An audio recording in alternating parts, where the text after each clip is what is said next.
Donc, avant de commencer, on souhaiterait remercier là, le CRAC pour l'invitation aujourd'hui. Je tiens aussi à remercier Agriculture Canada pour le support financier, Césarina et Carl d'Agriculture Canada pour leur soutien là, tout au long du projet. Puis, je remercie aussi Martin de faire équipe avec moi aujourd'hui pour ce webinaire. Donc, sans plus tarder, on va commencer avec le projet qui est l'utilisation de filets anti-insectes dans les crucifères à l'aide d'une dérouleuse mécanique. Donc, c'est ça. On sait depuis longtemps là, que les filets sont efficaces pour contrôler la plupart des insectes ravageurs dans plusieurs cultures de crucifères. Dans le fond, ce qu'il y a de différent dans ce projet de démonstration-là, c'est qu'on faisait l'usage d'une dérouleuse mécanique de la marque Iwer et de filets Wonder Mesh, qui sont des filets là, qui viennent d'Écosse, qui ont des caractéristiques un peu différentes de ce qui se vend ici normalement. Donc, l'objectif du projet là, était de comparer la régie conventionnelle des producteurs de choux, rutabaga et ravioles à une régie sous filet. Pour en faire un bref résumé là, du projet, donc en 2020, il nous avait été demandé de faire un essai expérimental de différents types de filets Wonder Mesh dans le chou chinois. Aujourd'hui, on n'entre pas dans les détails de ce projet-là. En 2021, COVID oblige, on n'a pu faire qu'un seul site de démonstration dans le chou commun à la ferme Denis-Thivierge maraîcher. Donc, c'est en 2022 qu'on a pu redoubler d'efforts, le post-pandémie, pour réaliser 6 sites de démonstration. Donc, 2 sites dans le chou commun à la ferme Denis-Thivierge maraîcher, un site de rutabaga à la ferme JPL maraîcher à Saint-Anselme, puis 3 sites dans le Rabiol, en Montérégie, à Saint-Michel, à la ferme A Montchamp et Fils, puis aussi à la ferme JPL Maraîcher. Donc aujourd'hui, on va vraiment se concentrer principalement sur les résultats de l'année 2022. Donc, les filets Wonder Mesh, ce qu'on utilise, là, c'est les mèches de classe médium, là, comme Wonder Mesh les appelle. Dans ce projet-là, ils sont installés directement sur la culture sans arceaux.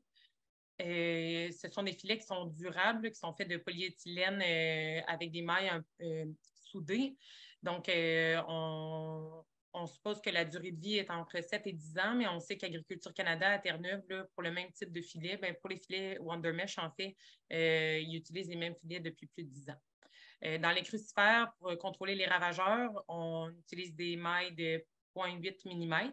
Donc, ce sont des filets qui sont rigides et qui ne sont pas extensibles. Donc, ça permet de conserver la bonne grandeur de maille. Le filet est assez pesant là, pour un rouleau de 13 mètres par 100 mètres. On couvre un hectare avec 8 filets. Puis, c'est ça, ils font 75 grammes par mètre carré. Donc, chaque rouleau pèse environ 200 livres. Pour fixer les filets au sol, on installe des barres d'armature. Ce sont des barres d'armature en acier, là, des fameuses rods de 6 mètres de long par 15 mètres de diamètre. Donc, ça nous permet de réduire là, la quantité de poches de sable à utiliser, ce qui simplifie là, les manipulations au champ. Concernant la dérouleuse iWorld, dans le fond, c'est un équipement qui permet d'aider au déroulage et à l'enroulage des filets. Sur la dérouleuse, dans le fond, on installe une bobine pour enrouler les filets, puis on peut installer jusqu'à 4 filets par bobine. Puis, avant de dérouler, là, ces filets-là, étant donné qu'ils sont très larges, là, normalement, la grandeur assez standard qui est utilisée là, à grande surface, c'est du 9 mètres, tandis que ces rouleaux-là font 13 mètres de large. Donc, il faut les dérouler au sol avant de pouvoir commencer à les enrouler là, sur le système.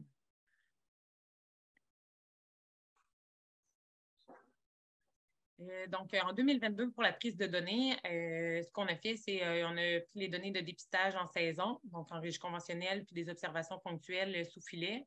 Je tiens à remercier le RLIO, RLIB et le groupe Pleine Terre, parce que les conseillers et dépisteurs ont participé à ce projet-là pour transmettre les données de dépistage. Ensuite de ça, on a fait l'évaluation des dommages aux racines. Donc, dans le chou, l'évaluation s'est faite au stade 10-12 feuilles, au moment où on se dit que la culture est moins vulnérable aux attaques de la mouche du chou. Puis, dans le rutabaga et le rabiole, cette prise de données-là s'est faite à la récolte. On a aussi collecté les données météo à l'aide de mini-stations météo qui étaient utilisées là, sur le rang, comme vous voyez sur la photo à gauche. On a mesuré les rendements On a fait un bilan cumulatif des indices de risque pour la santé et l'environnement avec l'outil de l'IRPEC dans Sage Pesticides. Puis, avec l'aide d'économistes chez Agriculture Canada, donc Dorothée Bijal et aussi en équipe avec Tobias, on a fait une analyse coût-avantage partielle. Donc, les résultats vont vous être présentés là, dans le webinaire. Donc, si on commence avec les données météo, donc les résultats en bref, ce qui est intéressant, c'est qu'Agriculture Canada ont obtenu, là, ça fait des années quand même qu'ils travaillent sur des essais expérimentaux avec des filets, puis on a obtenu là, des résultats qui sont très similaires. Donc, au niveau de l'air, avec ce type de maille-là, la température et l'humidité relative sont similaires sous et hors filet. Pour ce qui est du sol, la température et la teneur en eau volumique, là, donc l'humidité, semblent légèrement plus élevées sous filet. Puis au niveau de la lumière naturelle, bien, on estime qu'elle est plus faible sous filet. Puis WonderMesh suggère que la lumière naturelle est de 85 là, donc la lumière qui pénètre à travers les filets. À ça, Martin, je vais te laisser la parole parce que tu avais fait des observations là, au niveau justement du sol et de la lumière. Oui, mais en fait, nous autres, ce qu'on avait remarqué, c'est que, mettons, après une bonne journée de pluie, mettons 2 jours après, quand le sol avait été saturé d'eau quand même, les besoins étaient comblés. Puis, ce qu'on avait remarqué, c'est que, mettons qu'on lève le filet, déjà là, on voit une différence de coloration. Là, juste le dessus du sol, là, souvent, il vire beige, mettons, puis il était plus foncé, ce qui était sous le filet. Donc, ça paraissait qu'il restait un peu plus d'humidité, comme mentionné tout à l'heure. Puis, on peut dire aussi que les années antérieures, on avait vérifié avec des tensiomètres, puis ça tendait toujours à retarder un peu les besoins en eau là, qui affichaient sur le tensiomètre, là. C'est un peu ça les remarques que je pourrais dire par rapport à ça. Puis après ça, quand Ce que on tu disais, enlève Martin, les filets. excuse-moi, Martin, c'est au niveau de l'humidité. Par contre, tu le voyais au niveau du sol, mais au niveau du feuillage, ça ne semblait pas créer plus d'humidité au feuillage. C'est vraiment au Non, niveau c'est du ça, exactement. Le feuillage n'était pas plus humide, il séchait quand même. Il y a de l'air, le filet laisse passer l'air comme il faut pour les vents, tout ça. Ça, c'était pas problématique. Mais par contre, on voyait que la lumière passait probablement moins bien, puis ça créait comme des problèmes un peu sur le feuillage. Là, lorsqu'on l'enlève à l'automne, on dirait que ça crée comme un microclimat sur le filet. Puis ça faisait comme peut-être un petit choc thermique, là, je dirais, là, que moi, ça me faisait penser beaucoup quand on sort des plants qui ne sont pas bien endurcis, là, que des fois on va au champ 2 jours après la plantation, puis tu vois le tour des feuilles est comme jauni, puis ça faisait un peu la même chose. Tantôt, je pense qu'on va voir des photos, là, on va voir un peu qu'est-ce que ça avait l'air, là. C'est une décoloration du feuillage, là, qui n'a pas occasionné vraiment de perte du chou, mais peut-être pour la conservation, les feuilles englobantes, là, le chou, disons que ça paraît moins bien, là. Fait que moi, pour la transformation, ça n'a pas trop d'impact, mais mettons pour le marché frais, je pense que ce serait difficile là, de garder le filet aussi longtemps. Mais on a fait des tests en les enlevant plus tôt qu'on n'avait pas ce problème-là. Oui, on va montrer les photos plus tard quand on va parler vraiment spécifiquement du chou. Pour la décoloration, c'est ça, c'est ce qu'il y avait aussi, c'est que dans le fond, il y a un filet là, qui a été retiré plus tôt dans les choux là, de plus longue saison, là, les choux de 150 jours de maturité. Puis c'est ça, on voyait une décoloration là, des choux. Ils semblaient un peu plus pâles dans les rangs qui avaient été sous filet. Sans avoir d'impact sur le rendement nécessairement, mais c'était vraiment qu'on pouvait observer au champ que c'était assez démarqué de voir les choux qui étaient sous filet alors que les filets avaient été retirés parce que la couleur était différente pour une même variété. J'aurais bien voulu vous montrer des photos, mais à l'œil, ça se voyait bien au champ. Sur les photos, c'est plus subtil.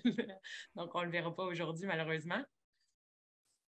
Donc, on va enchaîner avec, en fait, dans les rabioles, on avait deux dérouleuses mécaniques à disposition. Donc, les sites de rabioles avaient été prévus avec moins de filets et donc, il n'y avait pas de dérouleuse mécanique, là, iWork, qui avait été fournie là, aux producteurs en Montérégie. Donc, il y avait deux stratégies d'installation qui avaient été pensées pour la saison. Donc, à Saint-Anselme, le producteur a installé le filet au semis. Donc, les radioles ont été sous filet pendant 60 jours. Il n'y a eu aucune application d'insecticide, aucun fongicide. Il n'y a pas eu d'ouverture de filet jusqu'à la récolte. Puis, on a eu là, vraiment des rendements qui étaient très équivalents sous et hors filet. On a eu une bonne gestion, un bon contrôle des mauvaises herbes.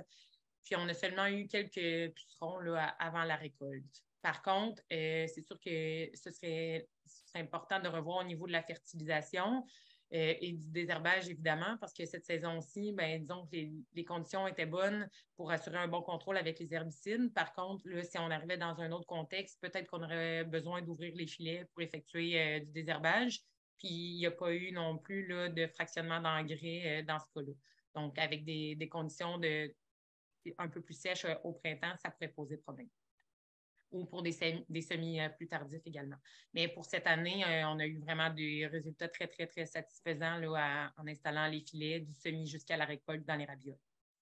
À Saint-Michel, en Montérégie, dans le fond, la stratégie était d'installer les filets un mois post-semis. Donc, ça permettait là, aux producteurs d'installer les filets après toutes ces opérations mécanisées. Donc, le sarclage mécanique, la fertilisation et tout ça, ce qui a fait en sorte que les ravioles ont été sous filet pendant une période de 25 jours. Autant en régie conventionnelle que sous filet, il n'y a eu aucun fongicide ni herbicide qui ont été appliqués. Puis là, dans le fond, la stratégie de lutte contre les insectes, c'est l'utilisation du diazinon et le cyantraliniprol, donc Exirel puis diazinon pour le contrôle des insectes. Puis à partir de l'installation, bien évidemment, il n'y a pas eu d'ouverture jusqu'à la récolte. Dans ces contextes-là, les résultats ont été moins intéressants. Pour différentes raisons. En fait, c'est sûr qu'on a un bon contrôle avec une installation au semis, mais comme je disais tout à l'heure, on a un désherbage, puis le désherbage et la fertilisation sont à valider là, pour bien voir la stratégie. Du côté des filets qui sont installés un mois post-semis, dans le fond, on a un contrôle qui est plus difficile parce qu'on a un contrôle imparfait des insectes. J'ai marqué non, c'est bon, désolée, j'avais mal lu. Donc, on a un contrôle imparfait avec les insecticides. Donc, le premier mois, il n'y a pas de filet, il y a des applications d'insecticides, puis même en régie conventionnelle, on a toujours un peu de perte, on a un peu de dommages. Donc, ces dommages-là sont présents même dans la zone sous filet. Puis, on a un contrôle aussi difficile, même si on fait des interventions en pré-installation. Donc, les insectes sont déjà au champ, le feuillage est déjà assez bien développé. Puis là, on arrive à faire une intervention avant de fermer les filets, mais il reste toujours des insectes qui vont continuer à se développer sous le filet, donc ça pose problème. Puis je tiens aussi à insister sur l'importance de l'étanchéité des filets.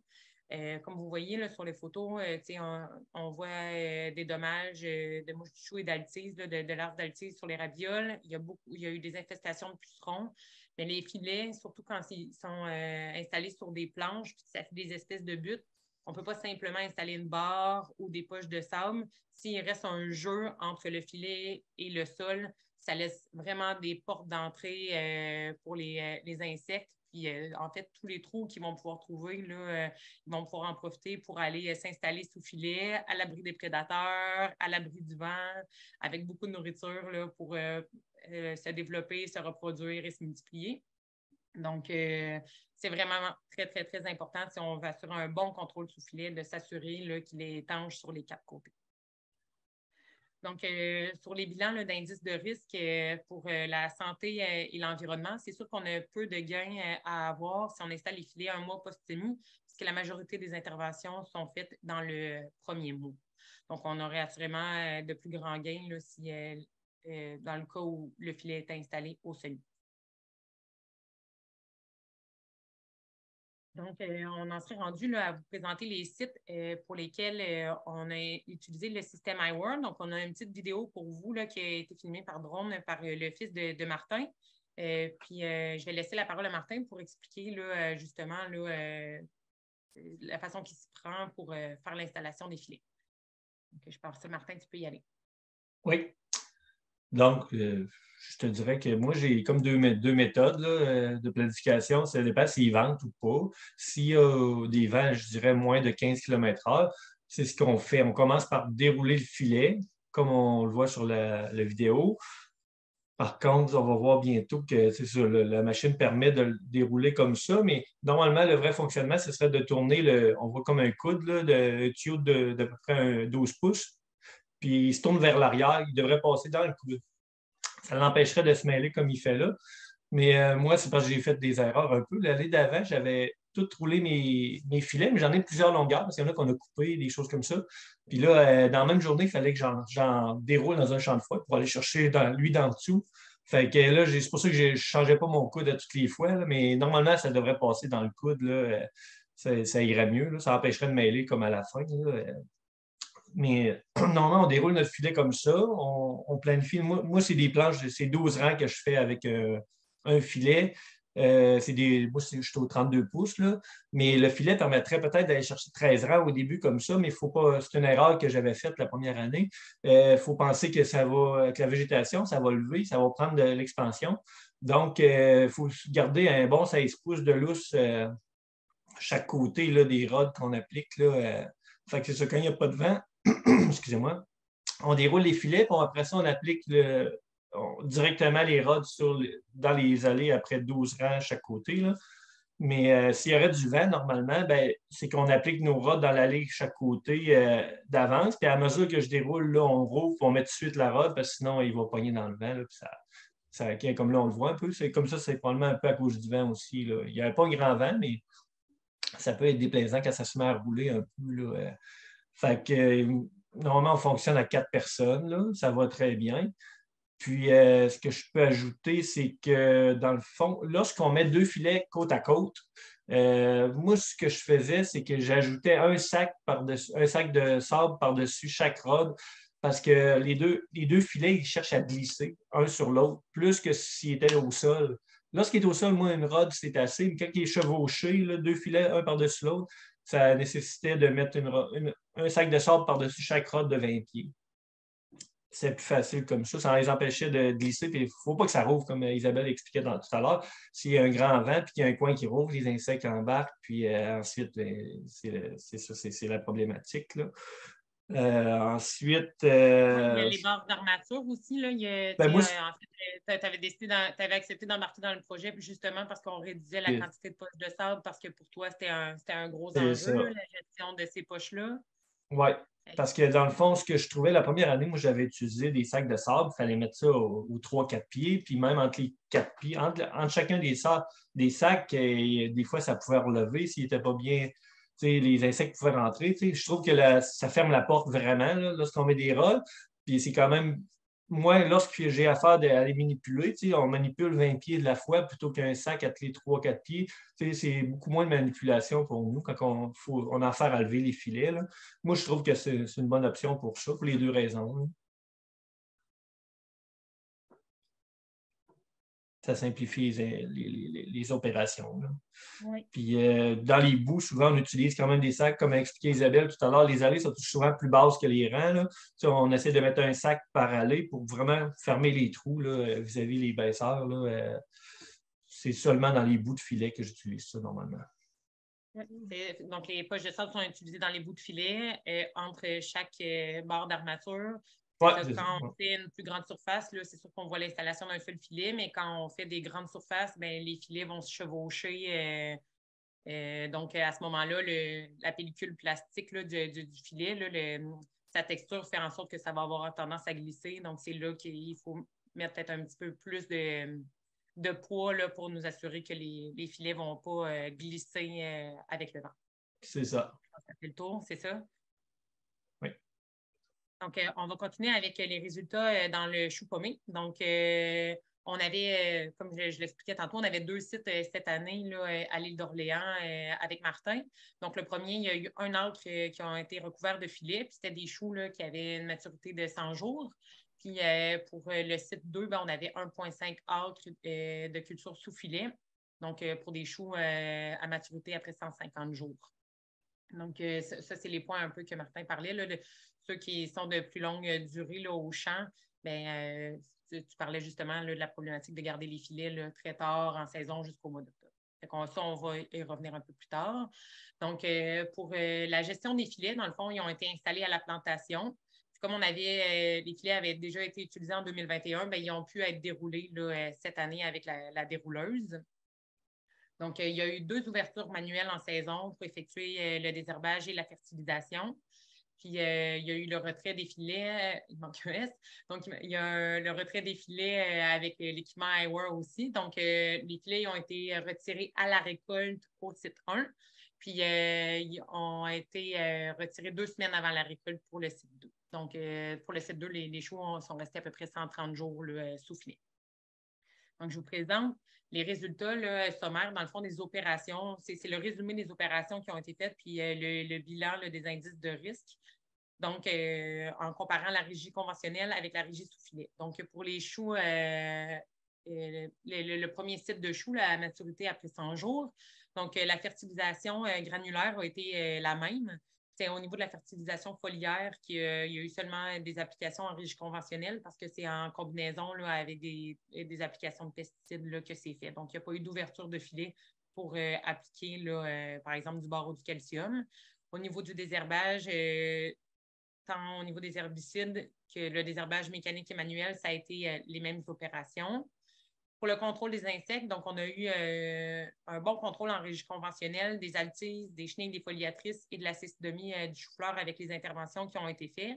On a eu un contrôle un peu moins bon là, de la mouche du chou malgré là, le bassinage des transplants là, avant la plantation.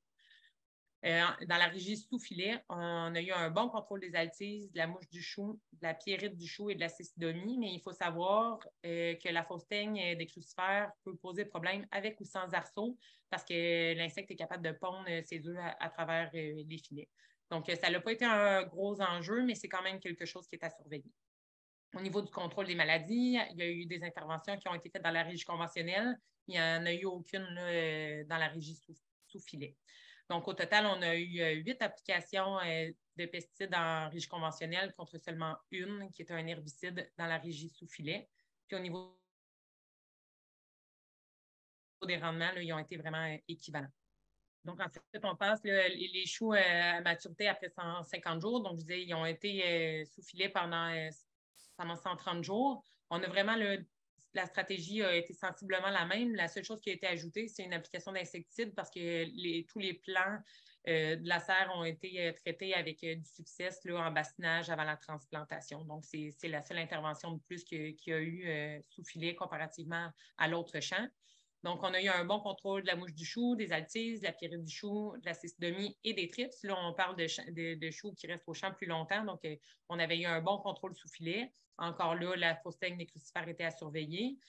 Tandis qu'en régie conventionnelle, on a eu un bon contrôle des altises, des chenilles, de la cécidomie, mais on a eu un contrôle plus difficile de la mouche du chou et des trips. Donc, dans ce cas-ci, la seule différence, dans le fond, c'est l'intervention liée au traitement en bassinage et transplant. Donc, on a 8 applications en régie conventionnelle contre seulement une en régie sous-filet. Puis pour les rendements, ça a été encore une fois là, équivalent. Je vous montre quelques dommages. Donc, je vous disais que le contrôle avait été plus difficile là, pour la mouche du chou en régie conventionnelle. Donc, vous voyez là, les larves dans la tige. Après ça, on a eu des racines saines sous filet, là, donc il n'y avait vraiment pas de dommages. Puis ça, c'est des dommages de trips là, qu'on a observés dans la zone en régie conventionnelle, dans les choux là, de plus longue saison. Donc, toi, Martin, ce que tu expliquais aussi, c'est qu'au niveau des trips, normalement, tu essaies d'utiliser des cultivars qui sont moins sensibles. Dans ce cas-ci, tu avais une variété qui était plus sensible, puis tu avais vraiment vu la différence là, au niveau des trips à l'extérieur des filets puis sous les filets. Oui, une grosse différence. Puis là, on a les désordres physiologiques que Martin parlait tout à l'heure. Donc, ce qui est arrivé, c'est que 2 semaines avant la récolte, là, on était au mois de septembre, les filets ont été retirés. Donc, les filets dans les choux primeurs ont été retirés au mois d'août, tandis qu'ils ont été maintenus 30 jours de plus jusqu'en septembre dans le chou d'hiver. Puis là, à ce moment-là, au retrait, bien, il y a eu une chute de température. Puis dans le fond, notre hypothèse est que la décoloration que vous voyez, là, on a mis une ligne pointillée. Donc, c'est la même variété à gauche et à droite de la ligne. Puis, au bout de quelques jours, on a vu une décoloration, un assèchement là, des vieilles feuilles, puis des premières feuilles là, enveloppantes du chou. Puis notre hypothèse, c'est que dans le fond, les choux étaient probablement à l'abri des vents froids sous filet. Puis là, quand on a retiré les filets, ben ça a créé une espèce de choc thermique.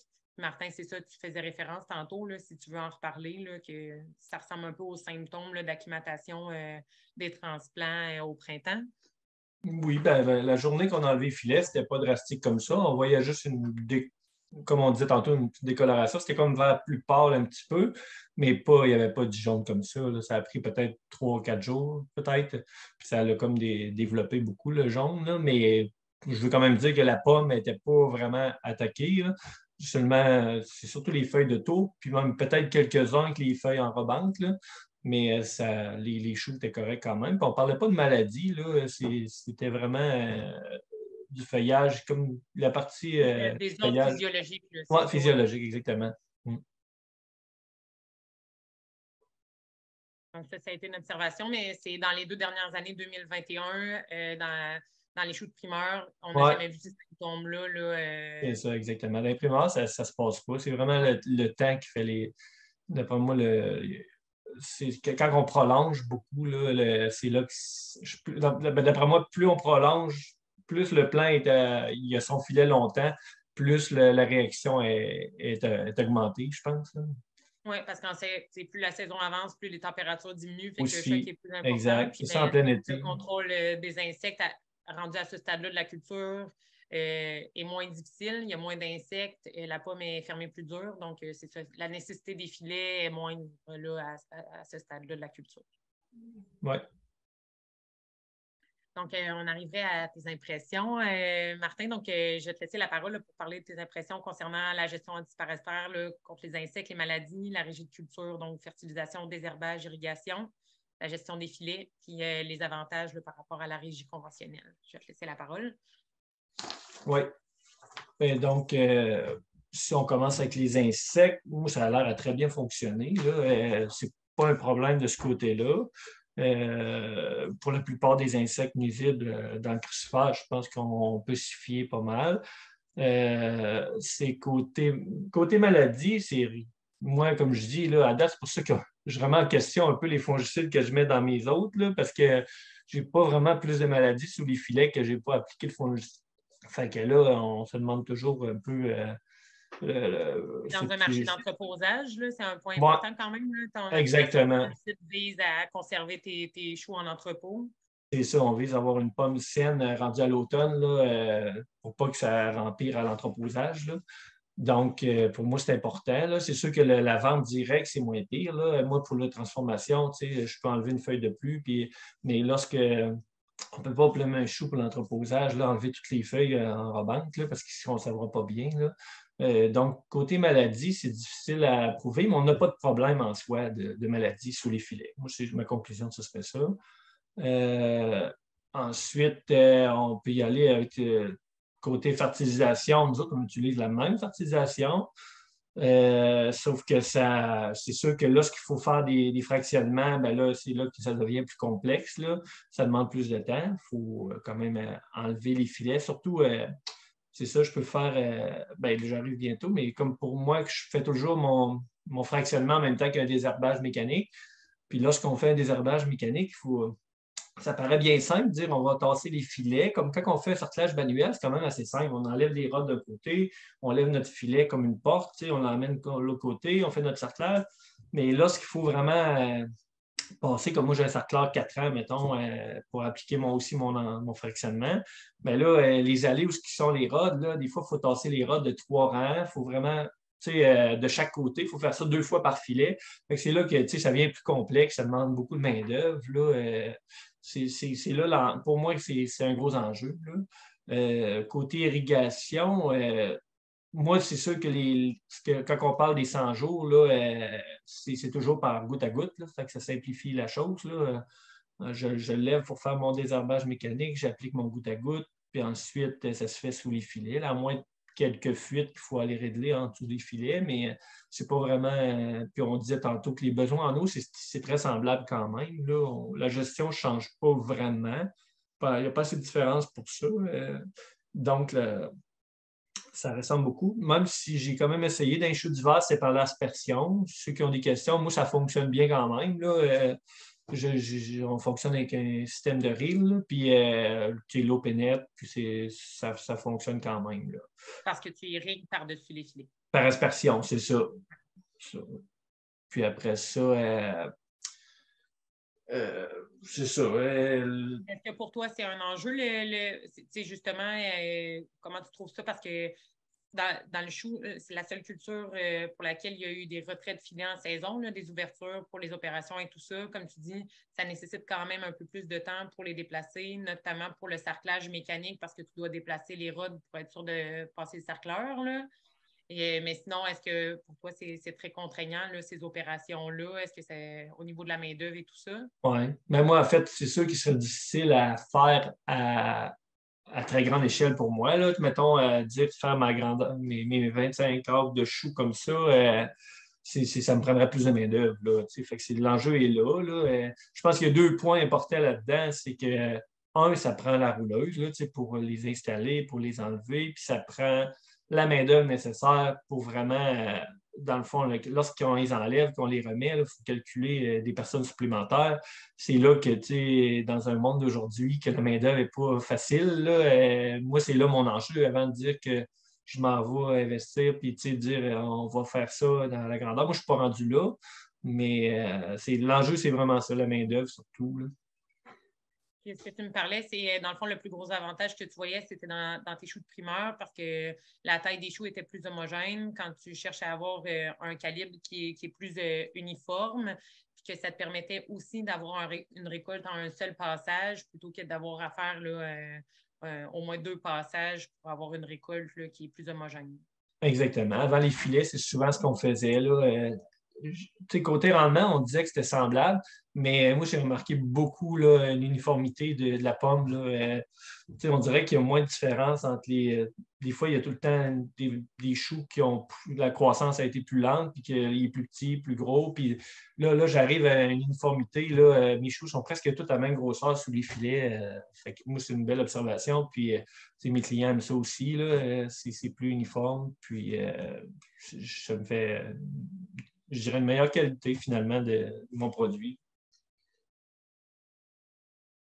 Quand même un bon avantage. C'est un point important. Mm. Merci. Martin, on va te laisser continuer aussi. Je vais mettre une vidéo. Je sais que le temps avance, mais il n'en reste pas tellement pour longtemps. Donc, je vais te laisser expliquer là, pour le retrait des filets.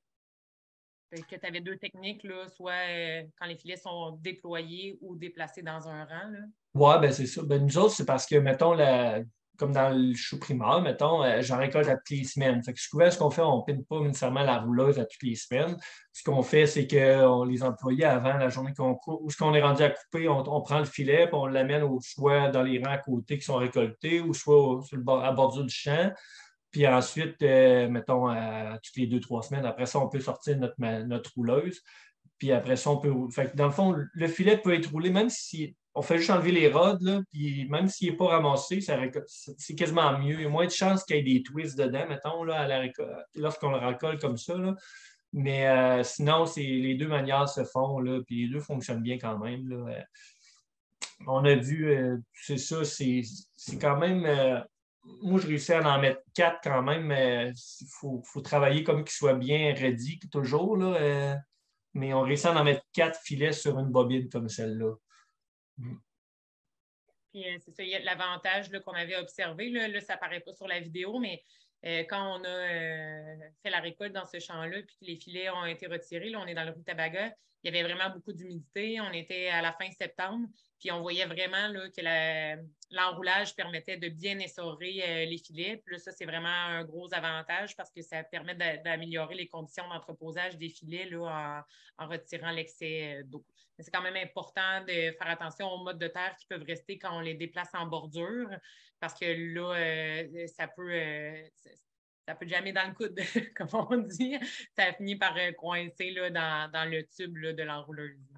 J'ai essayé la première année, j'avais essayé de seulement faire des plis, les plier, faire une motte, puis on se retrouve avec un. C'est comme essayer de remettre un sleeping bag dans son sac. Là. C'est comme. Je pense que c'est pas une pratique à essayer beaucoup, à moins d'avoir vraiment une petite échelle, là, mais c'était pas une bonne. Ça prend vraiment la rouleuse, je pense, là, que ça fonctionne bien hein, dans nos méthodes. Là. Oui, puis l'enrouleuse aussi, c'est ça. Vraiment de la façon qu'elle est présentée, l'avantage, c'est que de pouvoir l'utiliser quand les filets sont complètement déployés, puis là, il y aurait juste à les enrouler. Mais c'est ça, au point de vue technique, des fois, le temps manque pour pouvoir le faire au moment de la récolte. Donc, c'est là qu'ils sont tassés. L'inconvénient, c'est que finalement, c'est ça, ils sont un peu plus tordus. Donc, l'année suivante, quand on les redéploie au champ, qu'on les C'est déroule, ça. ben, là, on a un petit peu plus de manœuvres là, à faire. Je pourrais Mais les deux peut-être. manières. C'est ça. Oui, Je vas-y. pourrais peut-être rajouter, moi, la seule chose, moi, je la trouvais performante, la machine. Il y a une petite modification que j'ai faite dessus. C'est qu'il y a comme ce que j'appelle une safety valve. Là. C'est que c'est fait pour que ça déclenche, que ça arrête de tourner si ça force trop. Puis tant qu'à moi, elle ne forçait pas assez. Là. Tu sais, aussitôt qu'il fallait quasiment d'origine, il fallait comme la pousser dedans quasiment. Tu sais, je trouve que ça ne tirait pas fort. Puis parce que c'est très résistant, ces filets-là, on peut le dire. Là. Puis comme je dis, aussitôt qu'il y avait une petite restriction, quelque chose, ça arrêtait toujours. L'autre, on se trouve à l'avoir mis plus raide, là, dans le fond. Là, on a enlevé une partie là, dans le système hydraulique là, qui permet de mettre ça plus rigide, dans le fond. Là. Puis ça permet de, comme je disais tantôt, de rouler plus serré. Puis il y a beaucoup d'avantages. Là. C'est comme, je trouvais que c'est comme trop. C'était trop tang, là, comme on dit. Là. Ça fonctionne. Fallait. C'est ça, la machine, ça ne roulait pas rondement, dans le fond. Là. Tu l'as permis de la rendre. Ben c'est ça. C'est l'avantage, c'est que finalement, ces filets-là, le fait qu'ils ne sont pas extensibles, ils sont vraiment rigides et durables, C'est ça. ça permet là, de les manœuvrer là, sans trop t'inquiéter de les abîmer. Exact. On va continuer rapidement parce que je sais que le temps passe. Là. Pour les rutabagas, dans le fond, on avait deux stratégies. C'est vraiment les mêmes stratégies que dans les ravioles. Donc, on prévoyait installer là, un filet au semis. Donc, il n'y avait aucun insecticide qui était appliqué là, dans le sillon au semis. Puis après ça, il était prévu d'installer 2 rouleaux de filet un mois post-semis. Donc, à ce moment-là, là, lors du semis, il y a eu l'application de Verimark dans le sillon. Puis, on prévoyait l'installation là, après les opérations mécanisées de manière à simplifier le travail là, du producteur. Par contre, en 2022, il a été impossible d'installer les filets là, à la fin juillet parce que la pression de ponte de la mouche du chou était trop importante. Puis comme on parlait tout à l'heure, ben, d'installer des filets alors que l'insecte est présent, ben, ça ne risque pas de donner de très bons résultats parce qu'on emprisonne les insectes sous le filet. Donc, on a décidé de ne pas aller de l'avant avec l'installation de ces filets-là. Donc, dans le rutabaga, cette année, il y a eu seulement là, un rouleau de filet de 13 mètres par 100 mètres qui a couvert là, la culture. Pour la gestion des filets, il n'y a pas eu d'ouverture jusqu'à la récolte. Donc, c'est vraiment pas l'idéal, comme on voit sur les photos. Là. La photo de droite, c'est à la récolte. La photo de gauche, c'est en saison, là, quand je suis entrée sous les filets. Puis là, on a eu un désherbage puis une fertilisation qui était inadéquate. Donc, on a eu une densité là, de rutabaga qui était très faible puis des résultats décevants. Ce qu'il faut savoir, par contre, c'est que la pression de mouche du chou était importante, donc les rendements étaient aussi décevants dans la riche conventionnelle cette année pour ce champ-là. Donc, comme vous voyez, c'est ça. Dans les deux zones, on avait des dommages de mouche du chou, mais principalement, on avait plus de dommages d'altise dans la zone sous-filet. Puis, on avait beaucoup de dommages de mouche du chou dans la riche conventionnelle, là, malgré les interventions avec du chlorpyrifos puis le Verimark dans le sillon. Puis, c'est pas dans tous les champs de rutabaga qu'on a cette problématique-là, mais à Saint-Anselme, on a une problématique de cécidomie du chou-fleur dans le rutabaga. Donc, on voyait des symptômes comme ça à l'extérieur des filets, alors qu'on n'en avait pas sous les filets. Donc, pour les résultats, comme je disais, il n'y a pas eu de fertilisation là, granulaire. Je suis désolée, là, j'ai inversé foliaire et granulaire, mais il n'y a pas eu d'applications là, qui ont été faites sous filet. Donc, il y a eu seulement les applications foliaires et granulaires en régie conventionnelle. Le granulaire, il y a eu seulement l'application au semis sous filet. Pour le désherbage, il y a eu, dans le fond, l'application d'herbicide au semis, tandis qu'en régie conventionnelle, il y a eu 2 applications. Pour le contrôle, comme j'expliquais avec les photos, on a eu On a bien contrôlé les altises et la cécidomie. J'aurais dû la mettre en jaune, là, mais on a eu des dommages dans la régie conventionnelle, puis on a eu aussi beaucoup de dommages de mouches du chou. Tandis que dans la régie sous-filet, on a eu un bon contrôle de la cécidomie, mais on a eu des dommages de mouches du chou et d'altise. Donc, on a eu un total de 10 applications de pesticides dans la régie conventionnelle, contre une seule application dans la régie sous-filet.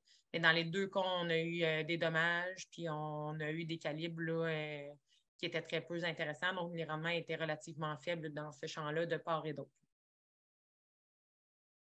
Donc, pour arriver à l'analyse coût-avantage, moi, je ne suis pas économiste, là, donc je vais vous présenter les résultats. On a vraiment fait le travail avec des économistes d'Agriculture Canada qui ont travaillé avec nous. Donc, on a monté le calculateur ensemble, mais vraiment, tous les calculs ont été faits par eux. Donc, l'analyse a été faite sur un horizon de 15 ans avec 1 hectare par régie. Donc, on considérait sur un horizon de 15 ans le coût d'une régie sous-filet versus une régie conventionnelle sur 1 hectare. La dérouleuse Iowa, elle coûte quand même près de 10 000 mais on estime qu'elle peut durer plus de 15 ans. Il faut compter par hectare 2 bobines à près de 500 $. Pour 1 hectare, on utilise 8 filets. Puis là, même si la compagnie suggère 10 ans d'utilisation, on y est allé là, avec une estimation d'un remplacement aux 7 ans pour bien présenter le portrait de l'analyse coût-avantage. Donc, les filets coûtaient près de 800 $. Je sais qu'il y a des filets qui sont vraiment plus dispendieux que ça sur le marché. Là, nous, dans le fond, on a fait la soumission avec WonderMesh directement en Écosse, puis on n'a pas tenu compte là, des frais de shipping parce que les intentions de WonderMesh étaient de distribuer éventuellement là, au Canada. Pour 1 hectare, on a besoin de 320 barres d'armature en acier. Puis là, ça, donc leur durée de vie estimée est à beaucoup plus que 15 ans. On a besoin de 160 sacs de sable qui, eux aussi, pourraient éventuellement être remplacés là, au bout de 7 ans. On a considéré le coût réel des intrants, là, vraiment fertilisation, pesticides et tout ça, c'est vraiment le coût réel de chaque application. On a considéré le temps de main-d'œuvre des travailleurs et des producteurs là, à des salaires différents pour chaque opération. On a compté au niveau de l'essence pour chaque opération mécanisée. On a mesuré les rendements moyens. On a considéré le prix moyen du légume selon le marché, puis dans une moindre mesure, là, le coût d'enfouissement qui est de 150 $ la tonne là, pour les filets. Donc, les résultats, en bref, cette analyse-là a été faite uniquement là, dans le chou et le rutabaga, puis on estime que l'adoption de la pratique des filets avec la dérouleuse mécanique coûte 20 000 $ de plus que la régie conventionnelle. C'est sûr que là, je veux rappeler qu'on l'a fait sur 1 hectare, donc on pourrait réduire les coûts en utilisant le système sur plus d'1 hectare. Il y a une possibilité de couvrir 2 hectares par jour avec 4 travailleurs, donc ça nous permet d'installer jusqu'à 16 filets par jour. On a une possibilité de réduire les coûts en manipulant, entreposant les filets adéquatement pour augmenter leur durée de vie utile. Donc là, on estimait à 7 ans, mais si finalement on était capable de les utiliser pendant 15 ans, c'est sûr que là, on réduit les coûts de la pratique. Puis aussi, je vous encourage à vérifier les subventions qui sont disponibles là, pour, par exemple, l'achat d'une dérouleuse ou de filets là, pour réduire les coûts. Je veux aussi spécifier que dans le rutabaga, on a comparé la régie sous-filet à la régie qui implique le chlorpyrifos, mais on n'a aucune stratégie alternative disponible pour les producteurs en 2024. Donc, présentement, si on revoit au niveau de la fertilisation et le désherbage, peut-être que finalement, les filets peuvent être une pratique là, intéressante pour les producteurs à une certaine échelle, parce que comme tu disais, Martin, toi, tu fais 25 acres de choux, puis c'est faisable de penser de faire 15 de ta superficie sous filet, mais au-delà de ça, sur le plan de la main-d'œuvre et des opérations, ça deviendrait plus compliqué. Si tu veux ouvrir ton micro, Martin. Oui. En fait, c'est ça. Moi, je calculais justement avec la main-d'œuvre, l'enjeu qu'on a, c'est ça, parce qu'il ne faut pas oublier qu'il faut que ça se fasse rapidement. Moi, en tout cas, dans l'optique que la journée qu'on plante, il faut que ce soit installé. Fait que, on ne peut pas dire, c'est pas une job qu'on peut remettre, là, dire, quand il va y avoir moins d'ouvrages dans une semaine, on les mettra, là, fait que là, c'est ça que ce soit fait rapidement. Donc, c'est ça que, moi, normalement, là, on plante le jour, puis à l'heure du souper, on donne un coup puis on installe ce qu'on a planté dans la journée ou un exemple, là, mais fait que ça prend vraiment une équipe. Idéalement, ça prendrait une équipe là-dessus qui suit quasiment le planteur. Là. On ne veut pas faire des heures de fou. Puis comme je dis, c'est l'équipe on a de la misère à avoir, en fait. Là. C'est pour ça que moi, j'aime mieux rester conservateur. Puis, disons, pas y aller à grande échelle pour le moment. Là. À l'échelle de ta ferme, ça te donnerait jusqu'à 4 15 à peu près de ma C'est ça. superficie, c'est ça. Mm. Puis tu parlais, parce que là, dans le fond, ce que je pourrais te demander, c'est est-ce que finalement, quand on a parlé là, que ça pouvait coûter jusqu'à 20 000 de plus que la régie conventionnelle, tu ne semblais pas quand même fermé à l'idée de poursuivre l'utilisation des filets pour ce 4 acres-là. Là. Je pense que pour toi, c'est Non, comme tu as dit. exactement. Non, moi, On veut c'est rappeler les vraiment. avantages que tu as vus qui sont quand même Ouais. importants. Là. Dans les mi-saisons, je dirais que j'ai plus de pour que de contre. Donc, ça me permet de vraiment continuer. C'est dans le choix d'hiver que j'ai encore des tests à faire, là, qu'on va continuer encore cette année. Mais c'est vraiment le coup me rend timide à aller complètement à toute ma culture. Là. Je ne suis pas rendu là. Mais peut-être qu'un jour, on va se rendre. On va peut-être trouver d'autres solutions pour essayer de accélérer les étapes, comme on dit. Là. Mais c'est sûr que les subventions sont là aussi pour nous aider. Là. Pas de subvention, ce serait difficile. Là. Oui. Mais surtout, c'est ça, là, comme on parlait là, des coûts de 800 mais je suis certaine que s'il y a des gens dans le webinaire qui ont fait l'achat de filets dernièrement, ils sont conscients que Ouais. ça peut monter assez vite. Là, fait que c'est sûr qu'il faut se tourner souvent vers les subventions. Mais c'est ça.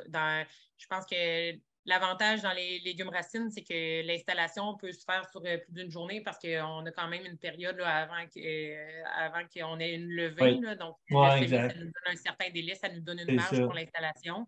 Tandis que là, quand on parle d'une possibilité de couvrir 2 hectares par jour à 4 travailleurs, bien, c'est 4 travailleurs qui ne sont pas disponibles cette journée-là pour faire la plantation. C'est vraiment une équipe C'est ça. supplémentaire qui suit pour installer les filets là, sur un 2 hectares par jour.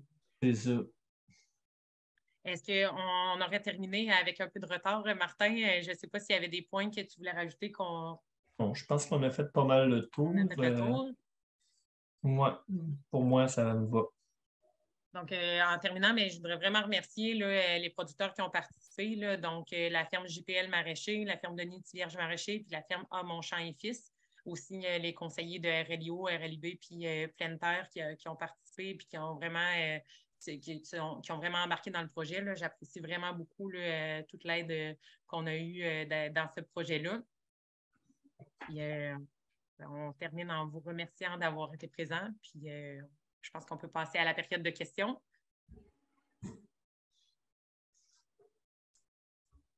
Merci, Martin. Hey, merci Isabelle, merci Martin pour votre conférence. C'est effectivement le temps de répondre aux questions qu'on a reçues sur l'onglet questions-réponses. Je vais y aller avec la première qui est dans la liste. Ça concerne au niveau du contrôle des mauvaises herbes. Là, tu as utilisé une stratégie, Martin. Comment vous voyez ça, la meilleure façon de contrôler les mauvaises herbes dans le contexte de la pose des filets, puis le retrait qui peut engendrer l'introduction d'insectes ravageurs?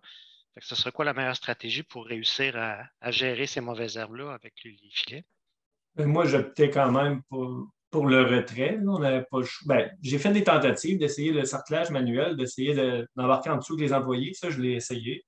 Ça peut fonctionner, mais c'est pas ce qui est. Disons, c'est une pratique quand même plus difficile. Là. C'est Mais plus sinon, c'est fascinant de vraiment l'avoir sur la tête. Ouais, c'est ça. Mais sinon, c'est vraiment de le retirer, mais on essayait de suivre les travailleurs. Là. Faut vraiment, là, il faut qu'ils soient ouverts, désherbés. On referme. Je te dirais, en dedans d'une heure, il faut que ce soit fait par bande, là, comme on dit. Là. C'est pour ça que moi, des fois, mettons, j'ai un employé ou deux disponibles. Je ne peux pas les envoyer en tous les filets. Parce que si je rouvre le filet pour envoyer une personne, ça lui prendrait une journée ou deux faire l'espace d'un filet. Faut vraiment, idéalement, c'est d'avoir des équipes performantes. On enlève le filet, on est plusieurs, on le fait, on ferme. C'est vite fait, bien fait, comme on dit. Là. Je pense que c'est la meilleure méthode. Il faut essayer d'être efficace dans tous nos passages, là, que ce soit même mécanisé. Moi, comme j'expliquais tantôt, ben, nous autres, il y a une fois mécanisé puis il y a une fois manuel, mais le mécanisé, c'est pareil, là, ça marche au corps de tour. Là. Comme je dis, là, même un sarcleur, quand je parle de désherbage mécanisé, nous autres, on passe souvent à un système Regi, là, puis un système sarcleur seulement pour les allées. Là. Puis les deux, c'est consécutif. Il faut qu'ils passent en dedans de l'heure, puis après, on ferme. C'est toujours. Tu as l'application d'herbicide aussi là, qui est faite à la plantation aussi. Là, Il y a ça qui il y a aide le sûrement un Bonanza. certain contrôle. Oui, Ouais, c'est ça. avec la triptoraline. Ouais. Exact. On a pensé beaucoup à ça là, pour compléter avec les insectes. On a pensé beaucoup à se dire, OK, ben de quelle façon on peut contrôler. Puis je sais que certains producteurs vont avoir tendance à traiter. Dans le chou, ça se portait moins à ça. On se disait, bon, mais est-ce que finalement, c'est mieux d'y aller à des périodes où est-ce que c'est moins susceptible qu'il y ait de l'activité des insectes puis qu'ils puissent rentrer sous les filets, mais le problème, c'est qu'il y a tellement de ravageurs dans les crucifères que de trouver la période où est-ce qu'ils sont les moins actifs, c'est difficile parce qu'ils sont pas mal actifs à des périodes différentes. Fait que ça, c'est difficile. Mais quand il y a des vents, ben, c'est intéressant parce que des fois, les insectes sont plus tranquilles, mais c'est plus difficile de travailler avec les filets. Donc, dans le cas des choux, là, ça n'a pas été un enjeu du tout. Par contre, dans des crucifères racines, où est-ce que là, on peut avoir une pression de pucerons et d'altise, par exemple, qui pourraient vraiment causer des gros dommages, ou même la mouche du chou, là, ça peut être plus problématique là, si l'ouverture était faite là, pendant une longue période. Mais comme Martin le dit, la meilleure stratégie, c'est vraiment de prévoir un retrait puis une installation là, très, très rapide là, à la suite des opérations. C'est ce qu'on vit. Okay.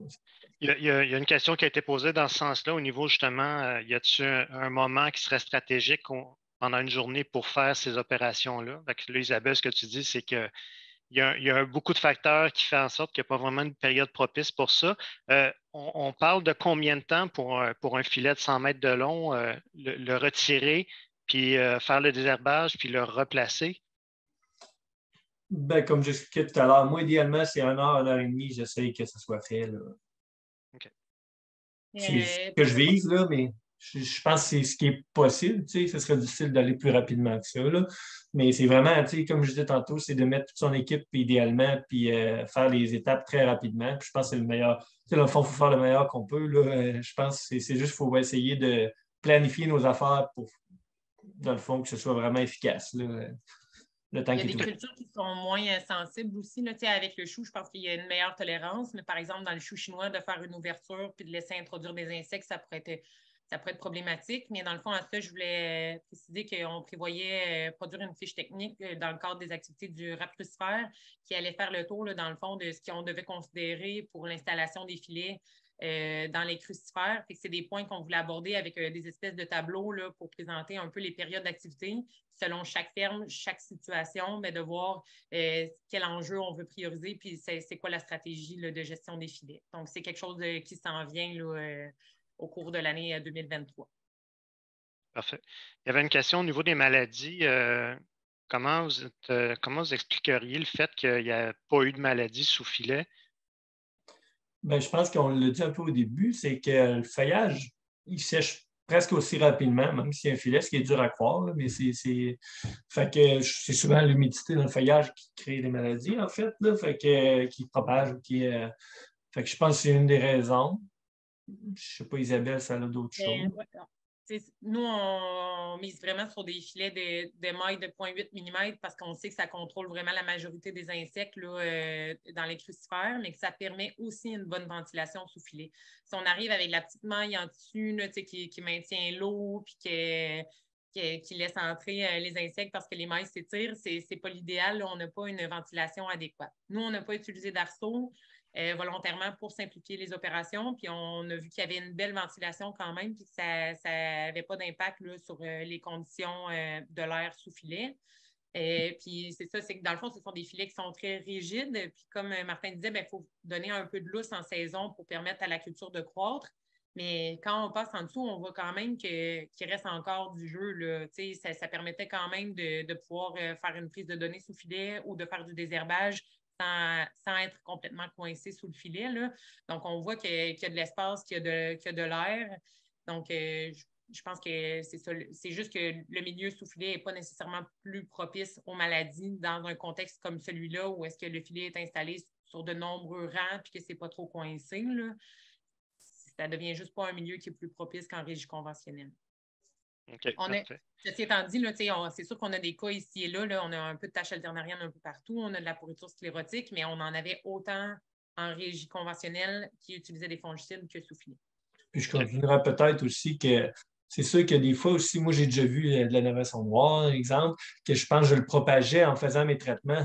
Tu sais, quand les allées de choux, souvent, ça ne sèche pas complètement, là, ça reste mouillé toujours. Les feuilles, c'est comme un peu des cuillères, là. Puis il y a tout le temps de l'eau. Puis j'ai déjà vu, moi, c'était pire. Ma naveson noire, j'ai déjà vu dans mes champs, je pense que je l'étirais, je la propageais dans mes rangs d'arroseuses. Tandis que là, avec les filets, on fait presque pas de passage. Fait que, tu sais, à la limite, c'était aussi de même qu'on le propageait, là. Moi, j'ai déjà vu une bonne différence des allées d'arroseuses. Ça, c'est peut-être un point. OK, merci. Il y avait un point que tu as mentionné, Martin, au début, par rapport au fait que quand tu avais une pluie, ça prenait du temps avant que l'eau, en tout cas au niveau des tensiomètres, que finalement l'eau soit comme se rende au niveau du sol. Est-ce qu'il y a vraiment, quand il y a une précipitation, l'eau va passer facilement à travers les filets? Puis la question est aussi bonne pour quand tu fais de l'irrigation par aspersion. Mais c'est pas, en fait, c'est juste pour Ouais. préciser, là, je vais laisser Martin enchaîner. C'est pas que l'eau a du mal à pénétrer, c'est qu'elle reste plus longtemps en surface sur le sol. Donc, nous, vraiment, avec les données, ce qu'on voyait, c'est que la teneur en eau volumique est en surface, là, parce que les sondes étaient vraiment installées en surface, on voyait qu'elle restait là, que le sol restait plus humide plus longtemps. Fait que c'est vraiment l'observation de voir que le sol en surface restait plus humide, mais l'eau n'était pas sur les filets en tant que telle ou sur le feuillage là, de la culture. Mais ce que j'ai peut-être remarqué, c'est que lorsqu'on a des petites accumulations, peut-être de 1 à 4 mm, là, je te dirais que je pense que des fois, il y a un peu moins d'eau qui se rend au sol. Tu veux ou non, tout ce qui est sur le filet et qui va ressécher sur le filet ne se rendra pas au sol, là. Mais je veux dire, mais si on parle d'eau, comme je disais tantôt, une journée qui n'a plus beaucoup, mettons, elle est tombée au-delà d'un pouce d'eau, là, de 20-25 mm d'eau, normalement, tu es supposé avoir couvert une partie de ton sol. Ben, c'est dans les jours consécutifs que je disais que c'est plus que tu vas maintenir ton humidité peut-être un petit peu plus longtemps. L'eau disponible pour On surtout parle de la quel surface. Quel type de sol chez vous, Martin? L'homme sableux. OK, parfait. Il y a une question au niveau de la variété dont tu as fait mention, la variété de chou. Je pense que c'est le chou là, qui était plus sensible aux trips. Oui.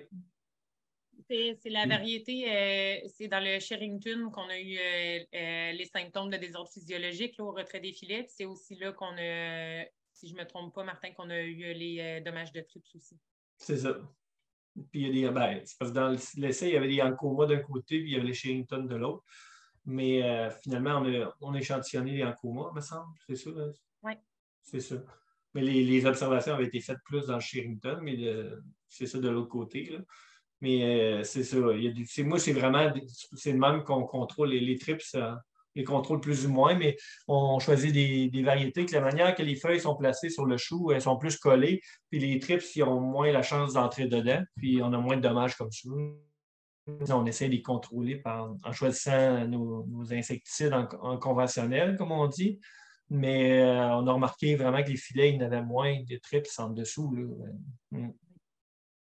Okay. Une autre question, un autre point, en fait, ça concerne tes choux d'entreposage là, qui ont changé de couleur quand les filets ont été retirés. Là, on se demandait, selon toi, si tu avais retiré les filets un peu plus tôt au mois d'août, est-ce que tu penses que tu aurais évité cette espèce de choc thermique-là? Bien, je peux dire oui parce qu'on l'a essayé. Mais en ça, fait, ça dépend de quoi qu'on parle, par contre, Martin, juste pour préciser, parce qu'on a parlé à un certain moment où est-ce qu'on voyait une faible décoloration, que les choux étaient plus pâles, que la pomme était plus pâle. Ça c'est vraiment passé en saison. Ça a été tôt en saison, je pense à la fin juin ou mi-juillet. Il y a un rouleau de filet qui a été retiré du champ, puis que là, on a vu une couleur un peu plus pâle. Mais après ça, juillet, là, il y a la situation au mois d'octobre où est-ce que là, on a vu la photo là, que je peux revenir avec le Sherrington où est-ce qu'on a eu un jaunissement des feuilles. OK, parfait. Mais diamètre des bas. C'est juste qu'on n'a pas répondu à ce coup-là. Je m'excuse, Carl, mais c'est ça, si tu veux expliquer pour ça, là, par rapport à la question, c'était sur cette photo-là. C'est juste qu'on a parlé de 2 cas différents, là, fait que je voulais juste... Oui, c'est vrai. Tantôt, je les aimais là un petit peu. C'est ma faute.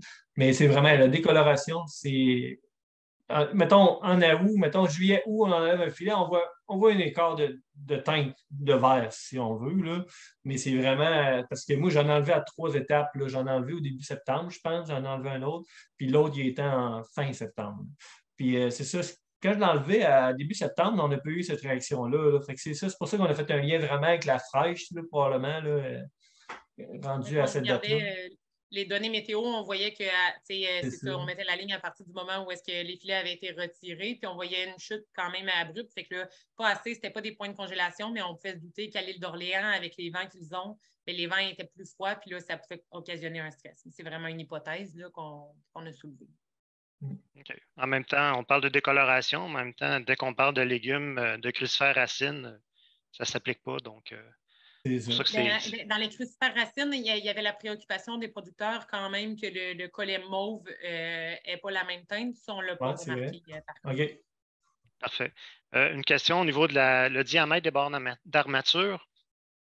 C'est 5,8. C'est de la 5,8, oui. C'est de la 5,8 20 pieds de long. Fait que c'est du 15 mm, 6 mètres de long. OK. Une autre question, surtout à l'île d'Orléans, où il y a souvent beaucoup de vent, là, le fait de mettre des barres d'armature sur les filets, bien, l'extrémité des barres d'armature, c'est quand même, ça peut être coupant avec le mouvement du vent. Est-ce que tu as observé des dommages qui ont été causés sur le filet?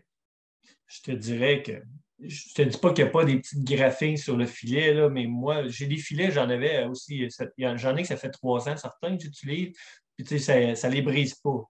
Parce que c'est souvent des marques de rouille, c'est surtout qui viennent rouiller, là, tu sais, une marque de rouille. Mais moi, les bris que j'ai eus dans les filets, c'est souvent des petites bestioles, des marmottes, des choses comme ça. Là. Je dirais, là, les seuls bris que j'ai eus dans mes filets, c'est pas mal ça. Là. C'est pas vraiment les rods, j'ai pas eu de problème. C'est vrai que c'est coupant pourtant, mais je pense que c'est une manière de manipuler aussi. On ne lâche pas aller. Souvent, on va déposer un bout, puis après ça, on va laisser aller l'autre bout, mettons. On ne s'organise pas que le bout arrive et qu'il pique dedans non plus. Là.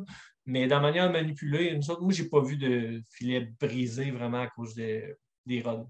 Non. Okay. Nous, on utilise des barres d'armature dans nos essais expérimentaux, puis même avec des filets plus fragiles, disons.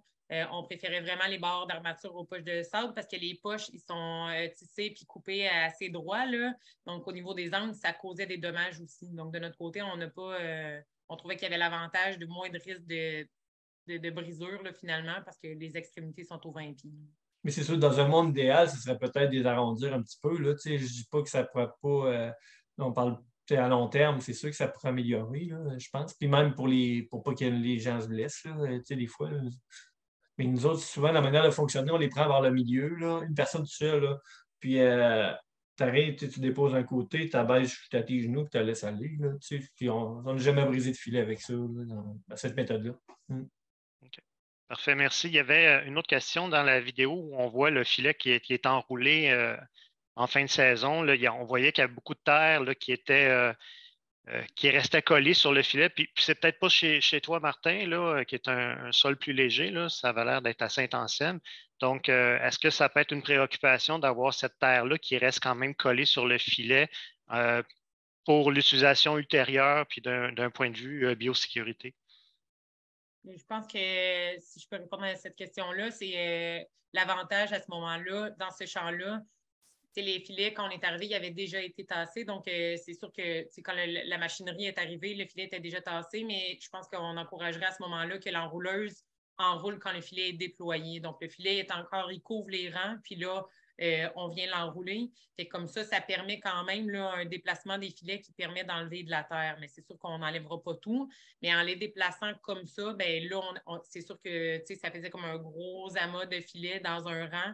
Puis la terre s'y accumulait. Puis les filets, comme Martin disait, ben, ils finissent par se tordre un petit peu quand on les déplace dans un rang. Fait que là, ça venait coincer la terre. Puis même dans la photo, là, je ne sais pas si vous voyez, mais ça l'a même tordu un peu la barre du tube là, parce que justement, il y avait trop de terre qui rentrait. Donc, il a fallu ouvrir une section puis retirer la terre. Mais ça, on a posé des questions parce que c'est toujours une préoccupation, notamment en régie biologique, là, mais avec le RAP, on se posait des questions à savoir si finalement, s'il y avait des maladies ou des choses comme ça, est-ce que ça pouvait poser problème? Puis on n'est pas arrivé à une réponse encore, mais on supposait que le temps de survie, disons, des maladies dans du plastique n'était pas tellement long là, pendant la saison, mais c'est sûr qu'il reste encore quelques quelques débris là, de sol là, qui pourraient éventuellement poser problème, mais on n'est pas en mesure de répondre à ça là, avec le projet. Parfait. Dans la photo qui a été prise au niveau des rutabagas, là, on avait l'impression qu'il y avait un manque là, au niveau du rang de rutabaga. Est-ce que c'est une observation? Y a-t-il une explication par rapport à ça? Oui, l'explication, c'est qu'il n'y a pas eu de fertilisation puis pas de désherbage. Donc, puis on est dans des sols qui sont plus lourds. On a eu des conditions qui ont été difficiles à l'implantation. Donc, c'est un semis, c'est pas planté. Donc, après ça, si on n'a pas des bonnes conditions, c'est sûr qu'on a des endroits où est-ce que la levée est moins bonne. Là, sur la photo, mais on voyait vraiment là, que sans fractionnement et sans désherbage, c'est la mauvaise herbe qui a colonisé les rangs. Là, à ce moment-là, on avait une densité qui était très faible. C'est sûr que la photo, j'ai voulu montrer comme un peu les extrêmes. Là. Il y avait quand même là, des endroits sous filet là, où la densité était meilleure que ça. Parfait. Puis une dernière question, en fait, ça s'adresse à Martin. Ton niveau de satisfaction de l'utilisation des filets, donc pour toi, c'est vraiment, est-ce que c'est une technologie que tu considères qui est vraiment utile puis que tu es intéressé d'utiliser dans le futur? Puis si étant donné que tu ne pourras pas couvrir toutes les surfaces, comme tu me disais tantôt, est-ce que tu vas prioriser ton chou d'été ou ton chou d'hiver? Ben moi, on peut dire que c'est une pratique que j'ai adoptée, que je ne pense pas arrêter. Là. Comme je dis, présentement, pour le mi-saison, c'est adopté. Comme on dit, là, je vais continuer, c'est sûr.